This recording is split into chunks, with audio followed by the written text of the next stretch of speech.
Hello दोस्तों, स्वागत है आप सभी का हमारे YouTube चैनल में। दोस्तों आज के हम वीडियो में समीकरण कैसे बनाएं बहुत ही आसान तरीके से सीखेंगे। दोस्तों ऐसा तरीका पूरे YouTube में आपको कोई नहीं बताएगा। तो चलिए दोस्तों, बिना किसी लाग लपेट के अब हम स्टार्ट करते हैं। जैसे कि हमारा क्वेश्चन दिया गया है, एक संख्या और उसके व्युत्क्रम का योगफल 4 से ही 1/4 है संख्या होगी। यानी कि दोस्तों हमें दोस्तों वह संख्या यहाँ पे दोस्तों पूछा गया है संख्या होगी, यानी कि दोस्तों हमें वह संख्या बताना है जिसका उसके व्युत्क्रम का योगफल दोस्तों 4 से ही 1/4 है। तो दोस्तों यहां देखिए, वह संख्या दोस्तों हमें नहीं पता है कि एक संख्या और दोस्तों उसके व्युत्क्रम का योगफल तो 4 से ही 1/4 दिया है, लेकिन दोस्तों जो संख्या यहां पे पूछा कि संख्या होगी वो हमको नहीं पता है। तो दोस्तों यहां पे सबसे पहले तो दोस्तों आपको लिखना हल। हल में दोस्तों आपको वह संख्या मान लेना है। माना वह संख्या दोस्तों, आप कोई भी संख्या दोस्तों अगर हमें नहीं पता है, ठीक है दोस्तों, तो उस संख्या को हम लोग मान लेते हैं एक्स है। तो दोस्तों यहाँ पे आपको मान लेना है एक्स, माना वह संख्या एक्स है। तो दोस्तों हमें यहाँ पे बोला गया एक संख्या, तो दोस्तों माना संख्या x हो गई। और दोस्तों यहां बोला उसके व्युत्क्रम का योगफल, यानी कि दोस्तों इस संख्या जो x है इसका दोस्तों आपको व्युत्क्रम ही पहले निकालना पड़ेगा। तो दोस्तों यहां देखिए, तब संख्या का व्युत्क्रम, यानी कि दोस्तों जो संख्या आपने ये x माना है इसका दोस्तों आपको यहां पे व्युत्क्रम लिखना है, क्योंकि दोस्तों एक संख्या और दोस्तों उसके व्युत्क्रम की बात की गई है। तो दोस्तों माना वो संख्या x तो हो गई, लेकिन दोस्तों वह इस संख्या का दोस्तों व्युत्क्रम क्या होगा ये भी दोस्तों आप जो जान लीजिए। तो दोस्तों यहां देखिए, जब भी दोस्तों किसी भी संख्या का व्युत्क्रम पूछे तो दोस्तों उस संख्या को आपको दोस्तों पलट देना है। पलटने का मतलब दोस्तों ये है कि दोस्तों x के नीचे दोस्तों यहां पे कुछ भी नहीं है।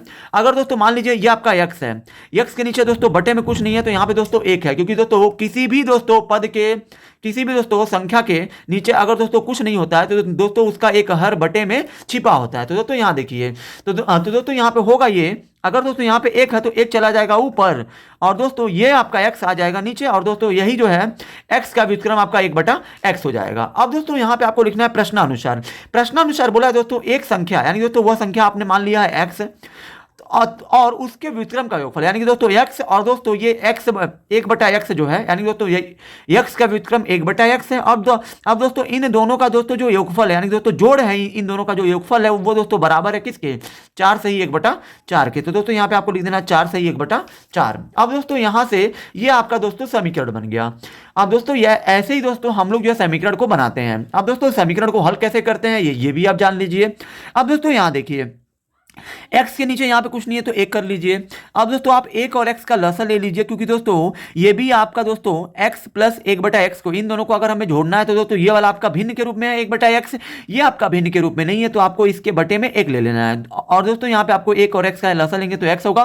अब दोस्तों 1 से आप x में भाग देंगे तो x भर में जाएगा, और जो x का गुणा आप अंश में करेंगे, यानी कि दोस्तों x में करेंगे तो हो जाएगा x² प्लस।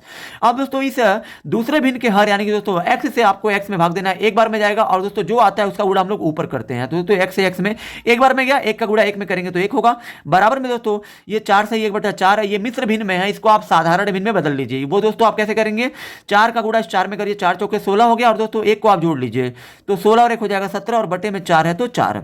अब दोस्तों यहाँ पे देखिए, x² में दोस्तों 1 नहीं जुड़ेगा, नहीं दोस्तों x से इसमें भाग जाएगा, नहीं 4 से 17 में भाग जाएगा। अब दोस्तों यहाँ देखिए, किसी भी समीकरण में दोस्तों बराबर के बाएं भी और बराबर के दाएं भी अगर कुछ नहीं हल होता है तो इस कंडीशन में आपको तिरछा गुणा कर देना है, यानी दोस्तों x² प्लस 1 का गुणा 4 में कर देना है, यानी दोस्तों x² प्लस 1 ये दोनों दोस्तों साथ में है तो इसका गुणा आप 4 में करेंगे, और दोस्तों x का गुणा आप 17 में करेंगे तो x का गुणा हो जाएगा 17। अब दोस्तों यहाँ देखिए, 4 का गुणा आप अंदर करिए तो 4 का गुणा आप पहले आप x² में करेंगे तो ये आपका हो जाएगा 4x² प्लस फिर 4 कम हो जाएगा 4, बराबर में दोस्तों 17 का गुणा x में करिए तो हो जाएगा 17x। अब दोस्तों यहाँ देखिए, ये दोस्तों 4x² है, इसकी घात दोस्तों 2 है, यहाँ पे दोस्तों इससे छोटी घात दोस्तों और कोई नहीं है इस पक्ष में, यहाँ पे दोस्तों है यहाँ पे घात 1 है, इससे छोटी घात इसकी है, तो दोस्तों इसको आप क्या करिए, इसके पास आप लाइए, यानी दोस्तों प्लस 17 को लाइए इधर तो हो जाएगा -17x, और दोस्तों ये प्लस 4 को अंतिम में लिख दीजिए प्लस के रूप में, और दोस्तों ये जब पूरा आ गया इधर तो इधर क्या बचा आपका 0। अब दोस्तों ये आपका एक बन गया द्विघात समीकरण। अब दोस्तों द्विघात समीकरण का दोस्तों हम लोग दोस्तों गुणनखंड कैसे करते हैं, तो दोस्तों तीसरे पद का गुणा हम लोग पहले पद के गुणांक में करते हैं, यानी कि 4 का गुणा 4 में करिए हो जाएगा 16। अब दोस्तों 16 का आप ऐसा 2 गुणनखंड करिए कि जोड़ने घटाने पर मध्य पद यानी दोस्तों 17 मिल जाए। तो दोस्तों 16 का ऐसा 2 गुणनखंड 16 और 1 होगा, क्योंकि दोस्तों 16 और 1 को जोड़ेंगे 17 होगा, और 16 कम फिर आ जाएगा 16। यही दोस्तों गुणनखंड का नियम होता है। अब दोस्तों यहाँ देखिए, ये आपका 4x² है तो 4x कर दीजिए माइनस, अब दोस्तों पहले आप लिखिए 16x, क्योंकि दोस्तों पहले हमने लिया 16, और माइनस ये आपका 1 है, तो दोस्तों यहाँ पे आप एक आप लिख सकते हैं, और दोस्तों एक के साथ आपको लेना है x, क्योंकि दोस्तों अगर 17 के साथ x है तो दोस्तों 16 और 1 को जो आपने 16 और 1 17 तो होगा, अगर 17 के साथ x है तो इन दोनों के साथ भी x लेना पड़ेगा, और प्लस 4 है तो 4, बराबर में 0 है तो 0। अब दोस्तों यहाँ देखिए 4 और 16 में दोस्तों कॉमन क्या है, दोस्तों यहाँ देखिए 4 और 16 को कौन काट सकता है, 4 काट सकता है, तो दोस्तों इन दोनों में 4 कॉमन हो गया। अब दोस्तों यहाँ पे x स्क्वायर है, यहाँ पे x पे 1 है, तो दोस्तों जिसकी घात छोटी होती है वह आपको कॉमन लेना होता है, तो 4x आपका कॉमन हो जाएगा, 4 बाहर चला गया, x पे 2 था, 1 बाहर आ गया, अंदर बचा 1x माइनस। अब इस 4 से 16 भाग दीजिए, 4 बार में जाएगा, x तो बाहर आ गया, तो यहाँ पे x नहीं बचेगा, माइनस है तो माइनस, इन दोनों में दोस्तों कुछ नहीं कॉमन है, यहाँ पे x है लेकिन यहाँ पे नहीं है, यहाँ पे 1 है, यहाँ पे भी 1 है, क्योंकि दोस्तों 1 से 1 में और 1 से 4 में दोनों में भाग चला जाएगा, तो इसलिए आपको एक कॉमन ले लेना है। अब दोस्तों जब आप एक कॉमन लोगे तो अंदर बचेगा आपका x, और ये माइनस से प्लस में भाग देंगे, माइनस आएगा, 1 से 4 में भाग दीजिए, 4 आया, और बराबर में हो गया 0।